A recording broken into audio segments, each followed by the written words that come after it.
dari TPA mungkin ada, tapi TPA-nya sekarang sudah nggak ada. Remaja masjid mungkin bisa, tapi remaja masjidnya sudah tidak ada. Remaja Islam mungkin ada, tapi sekarang remaja Islamnya juga sudah tidak ada. Organisasi-organisasi Islam hampir semuanya wujuduhu ka'adami, adanya seperti tidak adanya. Dulu yang tua-tua seperti saya setidaknya mengenal ada remaja masjid, remas, ada remaja Islam, remis, dengan namanya ini, itu, dan sebagainya. Aktivitasnya banyak, dari mulai peringatan hari-hari besar Islam sampai belajar membaca Al-Quran. Tanggung jawab siapa sekarang? Anak-anak kita, cucu-cucu kita yang sampai dengan hari ini tidak bisa membaca Al-Quran, apalagi tidak bisa menghafal Al-Quran. Padahal membaca Al-Quran betul tidak gampang, tapi juga tidak sulit. Insya Allah anak-anak itu bisa karena biasa. Bukankah kita sampai sekarang kita semuanya hafal lagu Balonku, kita semuanya hafal Naik-naik ke puncak gunung, kita hafal lagu-lagu lain dulu waktu kita masih anak-anak. Kenapa? Karena biasa kita lakukan, biasa untuk diperdengarkan. Bahkan agak lama sedikit yang biasanya juga mendengarkan seluku-seluku batok ela-elo juga bisa hafal. Kenapa? Karena sering diperdengarkan. Begitu juga dengan Al-Quran. Jangankan manusia, burung beo saja bisa mengikuti. Tapi siapa yang akan memperdengarkan? Remaja Islamnya nggak ada, remaja masjidnya nggak ada, TPA-nya nggak ada, kecuali hanya beberapa saja. Ma'asyiral muslimin rahimahumullah, ini keprihatinan yang amat sangat dalam untuk umat Islam. Jangan dianggap sepele. Generasi penerus, kalau memang kita yakin bahwa agama Islam ini agama yang benar, yang harusnya kita juga tularkan dan juga wariskan kepada anak cucu kita, harusnya kita terpanggil. Teman-teman dari pondok pesantren ada yang menginisiasi. Kita bikin gerakan Indonesia menghafal juz amma. Kok bukan Al-Quran? Susah kita. Juz amma aja dulu yang insya Allah lebih mudah. Nah, kenapa harus dengan juz amma? Juz amma setidaknya itu sudah sepertiga Al-Quran. Loh, sepertiga puluh barangkali, iya. Bacaannya sepertiga puluh. Akan tetapi judul suratnya itu sudah sepertiga. Judul surat dalam Al-Quran 114 surat. Di dalam juz amma terkandung 37 surat. Karena juz amma pendek-pendek suratnya. Dan menghafalnya insya Allah lebih mudah. Bukankah beberapa dari surat-surat dalam juz amma kita sudah hafal? Setidaknya sampai Al-Hakumut, dari Anas atau dari Al-Hakumut terus ke bawah sampai ke Anas kita hafal. Beberapa yang lainnya juga sudah hafal. Entah itu An-Naba, An-Nazi'at, terus kemudian Abasa, At-Takwir, dan seterusnya. Insya Allah juga sudah hafal. Nah, belum hafal, ya udah ngapalin. Itu toh yang tersisa.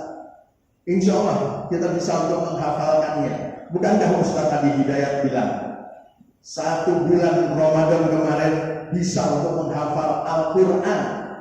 Luar biasa. 30 juz bisa dihafalkan dalam 30 hari.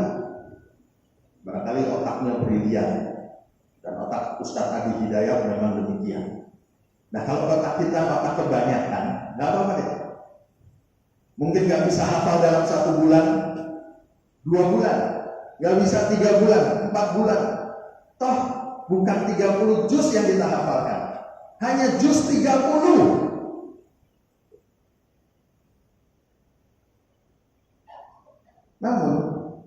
tidak ada niat, ya nggak akan bisa. Sampai kapanpun, sampai mati nggak akan bisa untuk menghafal. Tapi kalau ada niat, kemudian tekad, terus kemudian kita lakukan bismillah dengan apa yang bisa. 37 surat. Yang pendek-pendek satu hari insya Allah hafal satu. Anggap separuhnya itu pendek-pendek. Maka dalam 15 hari hafal 15. Tinggal sisanya 37, berarti 15 tambah 7, 22. 22 mungkin panjang-panjang. Oke, panjang-panjang. 2 hari sekali hafal, insya Allah. 1,5 bulan kemudian kita hafal. 2,5 bulan hafal juz amma. Wah, bukan otaknya anak-anak, otak kita mah susah. Ya udah 2 kali lipat. 5 bulan bisa, artinya setengah tahun bisa. Terus apa manfaatnya dari hafal Al-Quran? Masya Allah, Masya Allah. Rasulullah SAW sudah memberitahu kepada kita beberapa hal tentang itu. Yang boleh menjadi imam yang paling banyak hafalannya. Begitu juga ketika rombongan akan dikirim oleh Rasulullah SAW, maka ditanya satu persatu, siapa yang paling banyak hafalannya? Ketika sampai pada anak yang paling muda, maka ditanya, berapa banyak hafalanmu? Hafal surat ini, hafal surat ini, hafal surat Al-Baqarah. Surah Al-Baqarah kamu hafal? Iya ya Rasulullah. Kamu berangkat dan dia pemimpinnya.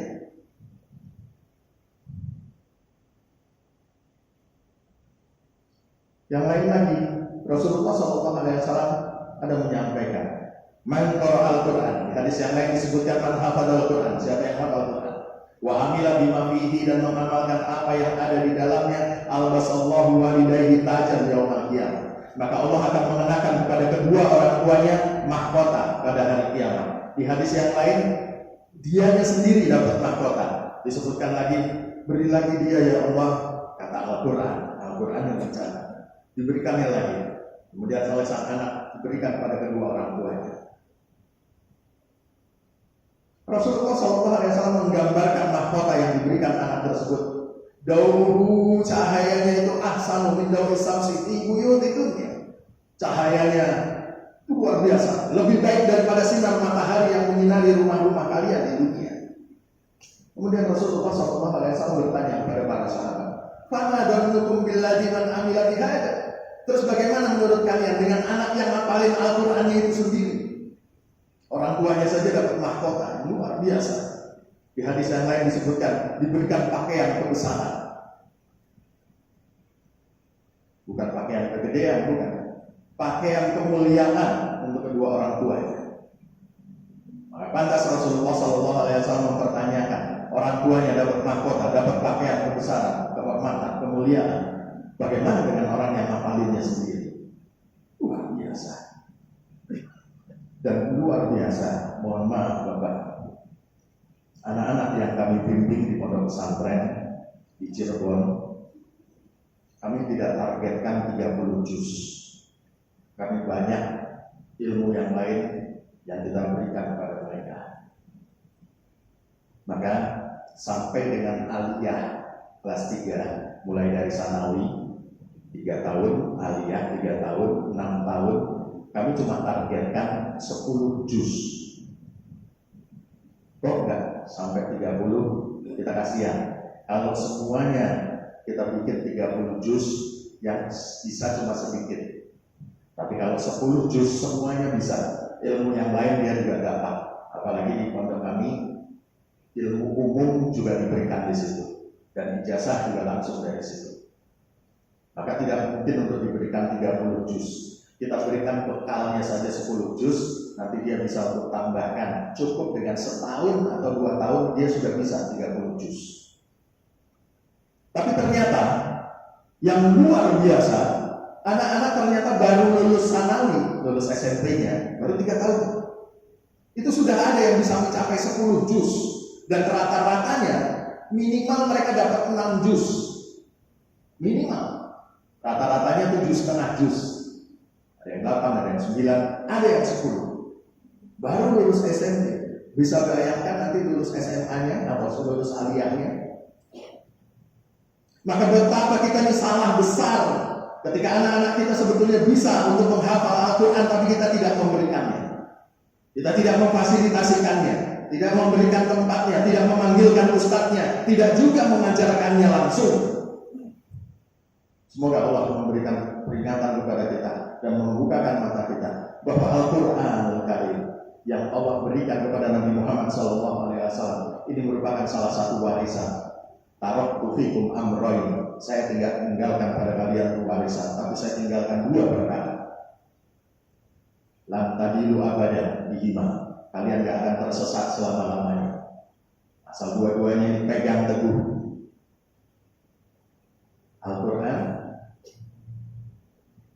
wa sunnah Rasul. Barakallahu li wa lakum bil Qur'anil azim wa nafa'ani wa iyyakum bima fihi minal ayati wa dzikril hakim wa taqabbal minni wa minkum tilawatahu innahu huwas samiul alim. Alhamdulillahirabbil alamin. Allahumma salli ala sayyidina Muhammad wa ala ali sayyidina Muhammad.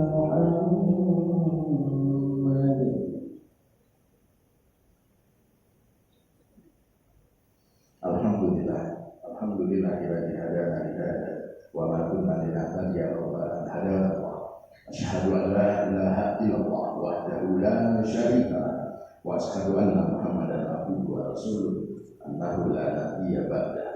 Allahumma shalli ala Muhammad wa ala ali Muhammad kama shallaita ala Ibrahim wa ala ali Ibrahim wa barik ala Muhammad wa ala ali Muhammad kama barakta ala Ibrahim wa ala ali Ibrahim fil alamin innaka Hamidum Majid.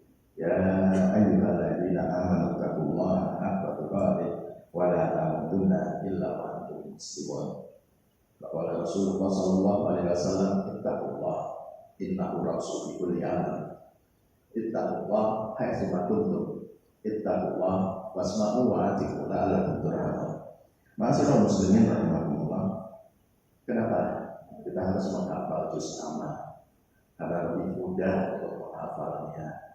Kalau juz amma hafal, maka satu kebahagiaan tersendiri untuk menghafalnya. Dia siap untuk menjadi imam sholat buat keluarganya, bahkan juga siap jadi imam sholat untuk jamaahnya. Dia insya Allah juga siap untuk memimpin keluarganya. Bukan hanya dalam sholat, karena dia sudah punya bekal hafalan itu. Yang kedua, sebagian besar umat Islam ini sebetulnya sudah hafal juz amma. Maka kita bisa minta kepada yang sudah hafal itu untuk mengajarkannya. Sebagian besar lagi sudah hafal separuh dari juz amma. Kita tinggal menghafalkan yang separuhnya lagi. Kalau ada yang belum hafal sama sekali, siap untuk jadi pelajarnya, untuk jadi muridnya. Kenapa tidak? Yang berikutnya, hafal juz amma ini sepertiga Al-Quran, bukan hanya dari judulnya. Rasulullah SAW juga sudah mengabarkan kepada kita bahwa surah Al-Ikhlas itu pahalanya sepertiga Al-Quran. Maka bisa kita anggap juz amma yang ada di dalamnya surah Al-Ikhlas, maka itu sudah sepertiga Al-Quran. Berikutnya, bahwa hafal juz amma berarti siap untuk hafal Al-Quran sepenuhnya, karena sudah mulai. Jadi hafal juz 30, insya Allah ini langkah awal menuju hafal 30 juz. Bukankah ini menggembirakan, membahagiakan buat kita, dan juga mudah-mudahan jadi kebahagiaan buat anak-anak kita. Kalau orang tuanya hafal Quran, maka tiap hari diperdengarkan, insya Allah semuanya bisa. Sekarang alat bantu sudah begitu banyak, tinggal disetelkan saja. Kenapa kita nggak pernah hafal? Karena lagu-lagu lain yang kita sering setel, film lain yang sering kita setel. Coba, kalau hafalan Quran, maka anak-anak kita akan hafal Quran. Anak-anak itu niru bapaknya, niru ibunya. Kalau yang lain yang dibuka, anaknya juga ikutan seperti itu. Kalau yang sering kita buka itu adalah Al-Quran, maka anak kita akan lebih banyak buka Al-Quran. Tidakkah kita sama-sama suka kalau kita bergandengan tangan untuk masuk ke dalam surga Allah? Bukan hanya Rasulullah SAW yang bisa memberikan syafaat. Karena Rasulullah SAW memang diberi izin untuk memberikan syafaat. Namun Al-Quran juga diberi izin oleh Allah Subhanahu Wa Taala untuk memberikan syafaat bagi para penghafalnya, pengamalnya. Dan Ahlul Quran, orang yang membaca Al-Quran, yang membawa Al-Quran, menghafalkan Al-Quran, mengamalkan Al-Quran, Ahlullah Khassah. Ahlul Quran, Ahlullah Khassah. Ahli Quran itu keluarganya Allah, terpilih. Kenapa kita tidak melangkah untuk itu? Bagaimana kita sama-sama yang sudah hafal mengajarkan, yang belum hafal, ayo kita belajar. Insya Allah kita gerakan. Semua barangkali sudah mulai tiarap, sudah mulai lesu, sudah mulai, tapi untuk menghafal Al-Quran ayo kita tekadkan. Bukankah saudara-saudara kita yang susah dalam keadaan amat sangat susah, hidup pun susah, bagaimana untuk beribadah, bombardir terus-terusan, mengerikan. Itu mereka bisa untuk menghafal Quran. Kenapa kita tidak bisa? Mestinya kita harusnya lebih bisa untuk menghafal Quran. Oke, kita tidak bisa menghafal Quran, susah. Gak semua orang bisa. Di sana enak, bahasanya bahasa Arab, tinggal ngikutin aja. Kita bahasa Indonesia susah, gak ada alasan. Kita juga bisa. Juz amma aja sebagai langkah hafal. Hanya kepada Allah kita sandarkan semua dan tekadkan pada diri kita untuk sama-sama ayo gerakan Indonesia menghafal juz amma agar kita bisa semuanya untuk melangkah sama-sama, bukan hanya keluarga, untuk sama melangkah masuk surga bareng-bareng. Mudah-mudahan seluruh bangsa Indonesia bisa masuk surga bareng-bareng. Allahumma ya Allah ya Rahman ya Rahim ya Malik ya Qudus ya Salam ya Mu'min ya Muhaimin ya Aziz ya Jabbar ya Mutakabbir ya Rabbal Alamin. Allahumma ighfir lana wa liwalidina warhamhum kama rabbayana shighara. Allahumma ighfir lil muslimina wal muslimat wal mu'minina wal mu'minat al ahya'i minhum wal amwat. Rabbana zalamna anfusana wa illam taghfir lana wa tarhamna lanakunanna minal khasirin. Allahumma arhamna bil Qur'an waj'alhu lana imaman wa huda wa nuran wa rahmah. Wazakirna minhu ma nasina wa alimna minhu ma jahilna warzuqna tilawatahu anna alaihi wa atrafan nahar. Rabbana hujjata ya Rabbal Alamin. Allahumma faqihna fid din. Allahumma alimna kitab. Rabbana la tuzigh qulubana wa la ta'idna wa hab lana min ladunka rahmah innaka antal wahhab. Rabbana hab lana min azwajina wa min dzurriyyatina qurrata a'yun waj'alna lil muttaqina imama. Rabbana Allahumma ansur man nasara din wahdul man khadalal muslimin. Allahumma ansur ikhwanana al-muslimin fi Palestin, fi Rohingya, fi Uyghur, wa fi kulli makan, wa fi kulli zaman, wa fi kulli maidan. Allahumma ansur ikhwanana al-muslimin. Allahumma ansur ikhwanana al-muslimin wal mujahidin fi kulli makan, fi kulli zaman, wa fi kulli maidan. Allahumma alif baina qulubina. Allahumma alif baina qulubil mu'minin. Innahu la alafa baina qulubihim illa anta ya arhamar rahimin. Rabbana hab lana min azwajina wa min dhurriyyatina qurrata a'yun waj'alna lil muttaqina imama. Rabbana hab lana min azwajina wa min dhurriyyatina qurrata a'yun waj'alna lil muttaqina imama. Rabbana atina fid dunya hasanah wa fil akhirati hasanah wa qina azabannar.